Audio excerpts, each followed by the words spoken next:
Shalom à toutes et à tous. Nous allons parler ce soir de la paracha de Lech Lecha que nous avons lu ce Shabbat, Bezrat Hashem. Et en réalité, il n'y a pas plus précis que la paracha de Lech Lecha pour venir nous enseigner le rôle et la mission fondamentale du peuple d'Israël. Cette paracha donc parle de la révélation que reçoit Avraham Avinu, alav shalom, le père fondateur du peuple juif. Et donc Avraham reçoit en prophétie ce fameux Lech Lecha qui signifie d'aller vers soi-même, ce code. Et donc Dieu demande à Avraham de tout quitter, de partir de la maison de son père pour se diriger vers cette terre, la Eretz Canaan appelée dans la Torah, donc la terre d'Israël. Et Avraham reçoit cette révélation, donc ce degré, et part, laisse tout derrière lui et se dirige vers donc la terre d'Israël. Donc déjà, à travers ce verset, on comprend et on met fin à toutes, finalement, des fausses compréhensions qu'on a encore jusqu'à aujourd'hui, à associer le peuple juif à une religion, ce qui est totalement faux, puisque si c'était le cas, lorsque Dieu s'adresse à Abraham, il aurait pu très bien lui dire de rester en Babylonie et d'établir des communautés là-bas, donc ce qu'on voit dans les religions, ce qu'on peut voir dans l'islam, qu'on peut voir dans le christianisme. Et donc il n'y a pas besoin d'une terre pour à un moment donné pratiquer une religion. Ce n'est pas le cas de la Torah justement, puisque ce que demande Dieu à Abraham, et comme le verset donc poursuit, Ve'esra le goy gadol, et pars, donc quitte la maison de ton père et tu deviendras une grande nation. Et par cette réalisation, donc de devenir une grande nation, en toi, toutes les familles de la terre seront bénies. Donc il y a beaucoup, en espace de 2 versets, il y a pratiquement tout le code et toute l'histoire humaine qui est décryptée à travers ce verset. C'est-à-dire que le peuple d'Israël, lorsqu'il va se réaliser, va devenir une nation sur sa terre, non seulement il va être soi-même, et en plus il va amener la libération dans le monde, la délivrance du monde, la Géoula, puisque toutes les familles de la terre seront bénies à travers cette réalisation. Donc on voit comme c'est très très très important finalement de comprendre la profondeur de cette paracha et le rôle fondamental du peuple juif à travers notre patriarche Avraham Avinu.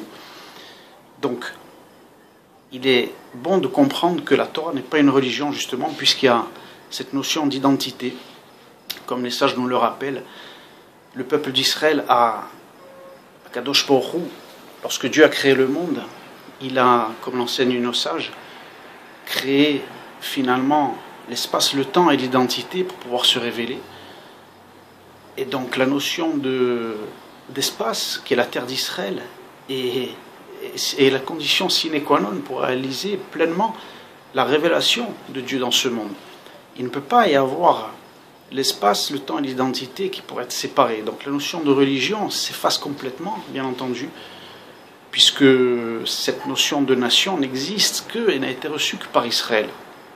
À la différence d'une religion, justement, qui produit simplement d'un homme, d'un individu, et donc qui peut vivre sa foi ou sa croyance, entre guillemets, n'importe où dans le monde. Ce n'est pas le cas de la prophétie reçue par Israël, qui, comme Dieu le précise avant tout, avant même la Torah, la pratique des mitzvot, c'est marqué nulle part.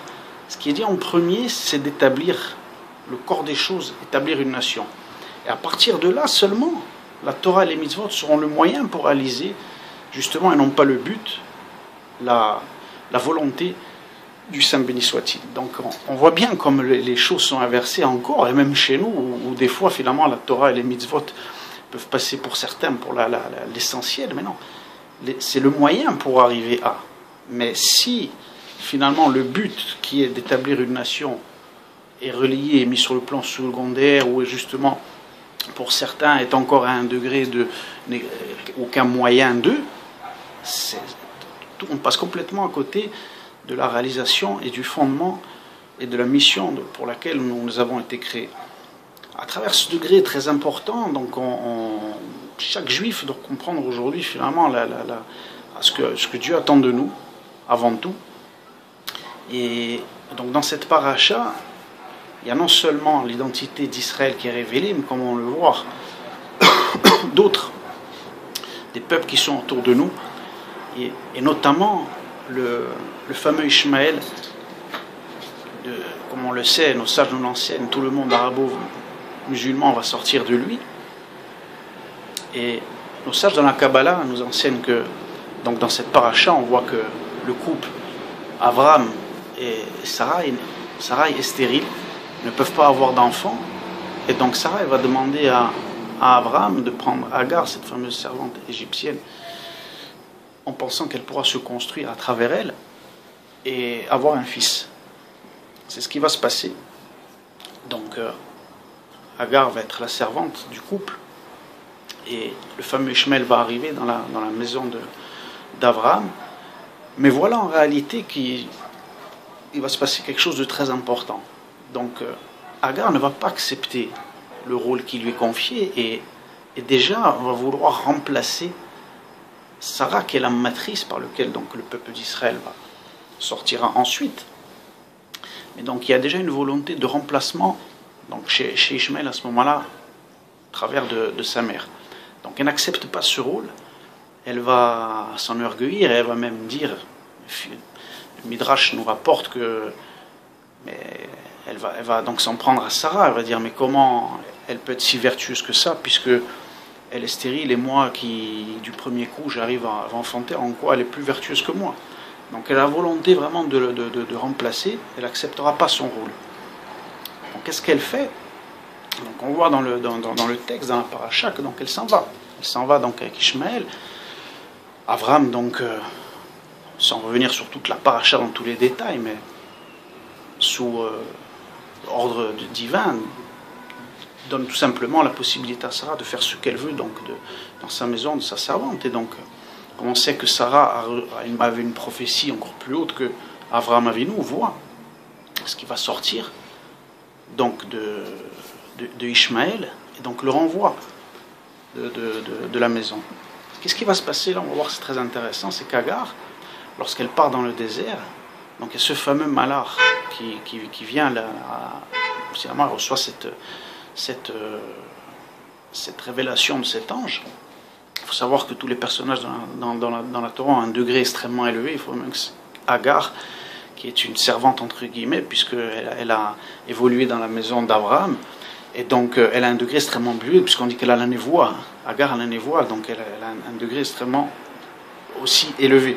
Donc c'est pour ça, c'est pas n'importe qui a la possibilité de recevoir la révélation d'un ange entre guillemets. Donc cette force qui vient lui parler. Et l'ange lui dit cette fameuse phrase en hébreu, donc il lui dit d'où tu viens et vers où tu vas. Donc c'est très profond. L'ange lui dit finalement, mais tu te rends compte de quelle maison tu pars et vers où tu vas te diriger. En gros, il fait prendre conscience que Agar fait une erreur.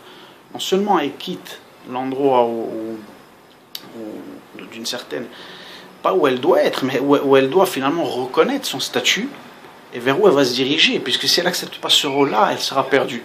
Et regardez un peu cette prophétie, puisque c'est tout ce qui va se passer, comme on le voit, la Torah n'est pas un livre d'histoire, c'est l'actualité. Agar, en réalité, donc le verset continue, il lui dit, c'est en reconnaissant, le malheur lui donne cette ordonnance, donc retourne chez ta servante, et c'est à partir de là, justement, en retournant chez ta servante, que tu auras Ishmaël, que tu auras une descendance nombreuse, une nation de princes, etc. Et donc de grandes bénédictions sortiront de Ishmaël. Mais que sous cette condition, justement, de reconnaître Sarah. Et Sarah, finalement, c'est quoi? Abraham et Sarah, c'est la potentialité d'Israël. C'est le couple fondamental par lequel va sortir le Ham Israël. Et donc, regardez dans l'histoire ce qui se passe. L'islam, après, finalement, le catholicisme qui a tenté pendant 2000 ans de remplacer Israël, l'islam a voulu faire la même chose. Et regardez ce qui s'est passé. Depuis que l'islam a tenté de se substituer au peuple juif et de lui faire du mal, d'ailleurs dans le premier verset de l'Ech Lecha, il est dit, Abraham, la promesse de Dieu, je bénirai celui qui te bénit et je vais maudire celui qui te maudit. Et donc c'est exactement ce qui s'est passé. Lorsque les musulmans ont essayé de faire du mal à Israël, c'est exactement, regardez la configuration du Moyen-Orient aujourd'hui, tous les empires arabes se sont effondrés, que ce soit l'Irak de Saddam Hussein, que ce soit la Syrie de Bachar al-Assad, que ce soit la Libye de Kadhafi, tous ces pays qui ont tenté de détruire Israël, que ce soit tout est à feu et à sang. Et c'est exactement ce que le malheur dans la paracha de l'Ech Lecha dit à Agar, à propos de son fils, attention, retourne chez Sarah et reconnaît le statut finalement l'alliance qui est contractée. C'est ça qu'il veut lui dire le malin. Reconnais cette alliance que Dieu a contractée avec le peuple juif. Parce que c'est à partir de ça que tu te construis toi aussi, que tu vas être béni. Parce que si tu veux essayer de prendre cette place-là, tu vas être détruit. Regardez un peu comme la Torah est précise, des millénaires avant que toujours l'histoire arrive, donc la véritable, c'est ça la prophétie. Quelque chose qui n'est pas construit par le cerveau limité d'un homme, mais quelque chose qui dépasse bien entendu l'intellect et le cerveau humain. Et donc la paracha, de manière incroyable, en prophétie, va annoncer à Agar, la mère d'Ishmaël, tout ce que va endurer le monde arabo-musulman et tout ce qui va se passer. Alors bien sûr, on sait que le Midrash nous dit au propos d'Ishmaël qu'il va finalement, à la fin des temps, reconnaître Israël. Enfin, ce fameux Midrash qui dit qu'à l'enterrement d'Abraham, Ishmaël se met en retrait, laisse passer Yitzhak devant, qui signifie qu'il reconnaît que l'alliance passe par Yitzhak et non par lui. Donc il n'essaiera plus de le remplacer. Donc à la fin, le monde arabo-musulman reconnaîtra l'alliance qui est contractée entre Dieu et Israël. De manière incroyable. J'ai pu, avec l'aide de Dieu, remarquer quelque chose un chidouche incroyable, à mon humble niveau, que j'ai pu constater aussi dans cette paracha. On voit que lorsque Abraham reçoit donc cette parole prophétique de se rendre en Eretz Israël, on sait qu'au début, dès qu'il arrive, il y a une période de famine et qu'il est obligé de faire machine arrière, on va dire, de ce qu'on appelle de retourner en Mitzrayim, d'une certaine manière, une chute. Il retourne en exil pendant un certain temps, comme ce qui va se passer pour le peuple juif, d'une certaine manière, pendant ces 2000 ans. Qu'est-ce qui va se passer là-bas? On remarque quelque chose de très intéressant. Il y a ce fameux épisode entre Abraham et Sarah, lorsque celui-ci, finalement, a la crainte et que Pharaon prenne sa femme.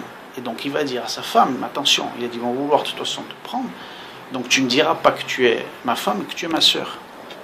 Et là c'est incroyable, regardez comme les versets de la Torah sont profonds. C'est toute l'histoire qu'a enduré le peuple juif en exil. Pendant 2000 ans, le peuple juif ne pouvait plus affirmer qui il était. Il s'est perdu, il s'est assimilé, il a masqué son nom. Il s'est assimilé chez les nations du monde. C'est exactement ce qui s'est passé. Le peuple juif en exil, lorsque le judaïsme veut devenir une religion, il préfère l'exil. Et son identité disparaît. C'est exactement ce qu'on comprend à travers ce verset, du moins, moi, ça m'a explosé aux yeux quand j'ai vu ça. Lorsque Abraham dit en Égypte à Sarah, mais tu ne diras pas qui tu es, tu vas dire que tu es ma sœur, donc tu vas changer ton identité. C'est exactement l'histoire du peuple juif en exil. On comprend aussi un message fondamental encore de Dieu à travers cette paracha. L'exil est tout simplement la pire des choses qui peut arriver aujourd'hui encore. Chaque communauté qui peut se retrouver en exil aujourd'hui, que ce soit aux États-Unis ou ailleurs, à croire qu'ils sont en sécurité, c'est une erreur, c'est juste question de temps. Viendra un jour où ceux qui s'imaginent encore qu'ils sont protégés et qui ont des discours de certains élus ou certains présidents, viendra un jour, comme l'histoire a toujours montré, où ces communautés, et Chassé Shalom, nos frères, seront obligés de partir. Aujourd'hui, Baruch Hashem, depuis 70 ans, les paroles de nos prophètes se sont réalisées. Et d'ailleurs, le clin d'œil de cette paracha, c'est que Avraham Avinu, dans notre calendrier, le calendrier donc biblique, est né en 1948 de la création. Regardez de manière incroyable, c'est la date de création de l'État d'Israël. C'est vrai que c'est le calendrier, ce n'est pas le calendrier biblique, mais quand même, c'est de manière assez incroyable. Avraham Avinu, donc le porteur, l'âme clalite, qu'on appelle l'âme générale du peuple d'Israël, est né en 1948. Et plus tard dans l'histoire, le peuple juif va renaître sur sa terre justement en 1948. Donc, à travers cette paracha, Hachem nous aide à comprendre notre mission fondamentale, à travers ces deux mots, Lech Lecha. Lech Lecha d'ailleurs qui a pour valeur numérique 100, et justement au niveau de l'unité, le 1, c'est l'unité justement. Il n'y a que lorsqu'on sera tous ici sur notre terre, qu'on aura récupéré toute la souveraineté de notre terre, qu'on aura reconstruit notre temple à Jérusalem, que non seulement nous, mais toutes les familles de la terre, comme il dit dans la verset, seront bénies aussi. Amen, Ken Ratson, à très très bientôt.